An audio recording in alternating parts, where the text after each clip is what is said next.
So welcome to another aspect of upper limb examination of the arterial system. With me is Dr. Jayathi, consultant at Sir JJ Group of Hospitals, and I am Dr. Jignesh Gandhi, a unit head at KM Hospital. And today we are going to talk about how does one go about inspecting an upper limb system. So grossly, how does one go about? The standard of care always remains the same, as we know that you have to introduce yourself to the patient, wash your hands, do a PPP if it is adequately required. Once you have done that and adequately exposed the part, what are the inspective findings in an acute patient versus a chronic patient, which will give you some hint about the arterial system compromise? In a patient who presents with acute upper limb ischemia, the patient will complain of severe pain in the upper limb, which may be associated with the limb turning cold. The patient will be unable to move his fingers, so therefore there may be paresthesias or altered sensations in the limb. So that is how we will be able to differentiate acute limb ischemia versus chronic limb ischemia, in which the patients may present with features of intermittent claudication, that is pain while using the limb for doing their daily activities. Okay. On examination of these patients, it is important to look for certain specific signs which might give you an idea of A, your diagnosis towards limb ischemia, and B, the cause of the ischemia. Okay. In terms of acute limb ischemia, we may see signs such as cyanosis or bluish discoloration of the digits, especially also in a phenomenon called Raynaud's phenomenon or Raynaud's syndrome. The patient might give you a characteristic history of change in color of the tips of the fingers after exposure to cold environment from white to blue to red. Okay. What we may also see in terms of chronic limb ischemia is thinning out of the skin, loss of hair, transverse ridges over the nails which are characteristic. You may also see wasting of the muscles, especially of the thenar and the hypothenar eminence. Okay. What we may also see in terms of the cause of the ischemia is A, tobacco staining, which will characteristically present around the nails. What we may also see is a dancing brachial pulse, which is characteristic of atherosclerotic disease, sir. Okay, so a lot of clues which you can get up, a simple examination like seeing a tar staining on the upper limbs, or maybe some xanthomata which would tell us that the patient has got high cholesterol, will probably tell us in how to go about that. So once you have done your inspective findings and differentiate between acute and chronic, how do you go about with the palpation of the peripheral pulsation? So again, is there any pattern which you would like to follow? So we usually go from distal to proximal, starting with the radial and the ulnar arteries at the wrist, the brachial artery at the elbow, the axillary artery, as well as the subclavian artery. Okay, so to begin with, it's always a good idea. What I feel is that you should start and see for the capillary refilling time, because that is one of the indicator which tells us that what is happening. So if you look at here, this is a patient where you have to press this for about 4 to 5 seconds, and you can see a blanching which is happening, and the moment I release after 5 seconds, you can see that now it has become completely red. So this tells us that the capillary refilling in this particular area is very good. How about palpation of the radial artery? So to add to the point of capillary refill time, it might take up to 2 to 3 seconds for the capillaries to refill even in normal individuals. Okay. So a CRT of more than 3 seconds is significant in terms of peripheral vascular disease. That's a very good valid point. And pulsations, palpation, how do you going about the palpation of the pulsations in the upper limb, we begin with palpating the radial artery, for which we position the upper limb like this. So what we do is semi-flex.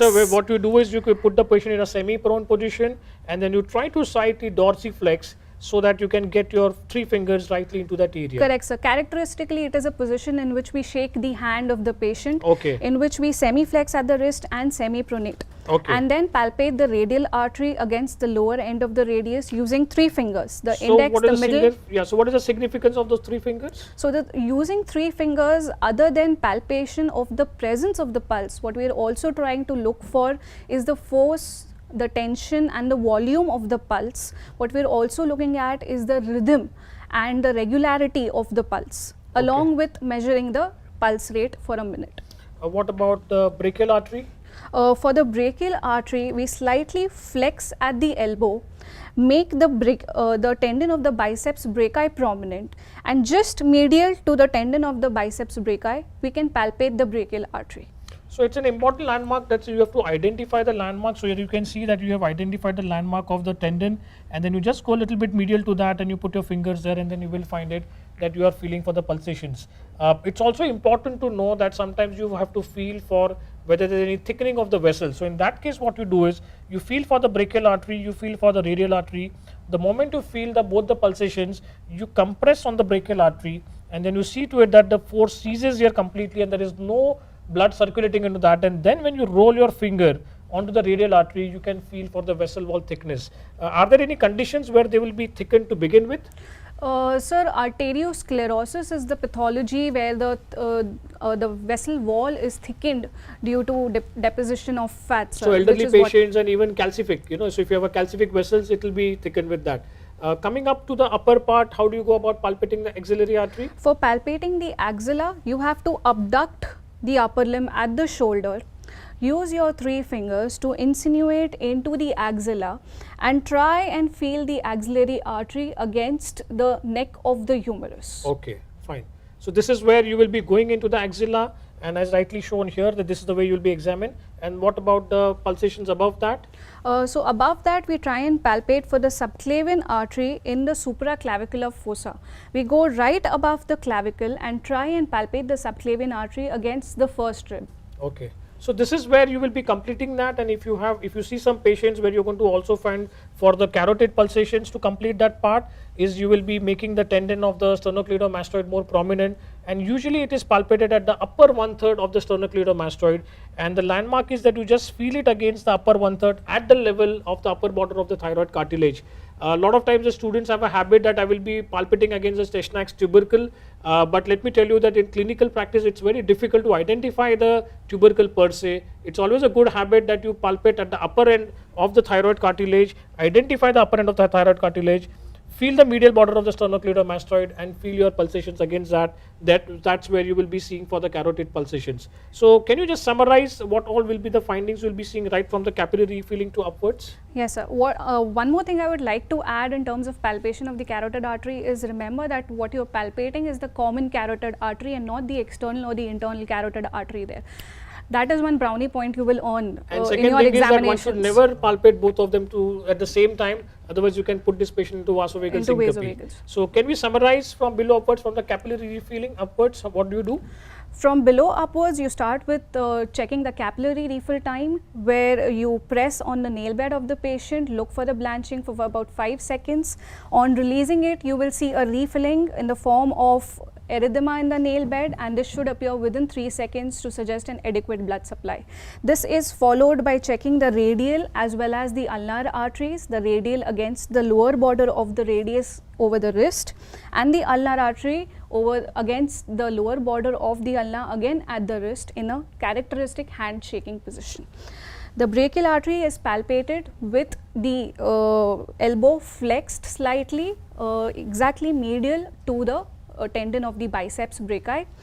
Next, we check for the axillary artery pulsation by slightly abducting at the shoulder. We palpate the axillary artery against the neck of the humerus.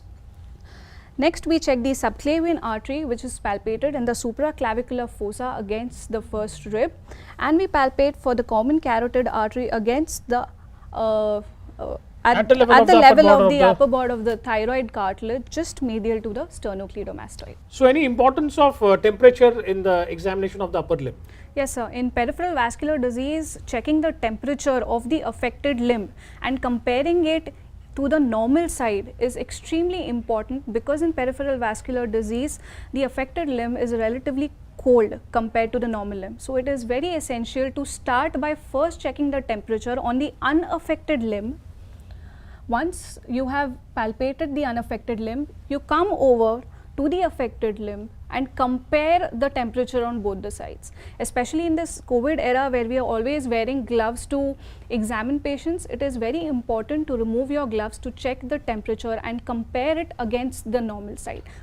So the sequence is very important, as you rightly mentioned. Go to the unaffected side first, and this is an area which is a dorsum which has got sensitive receptors.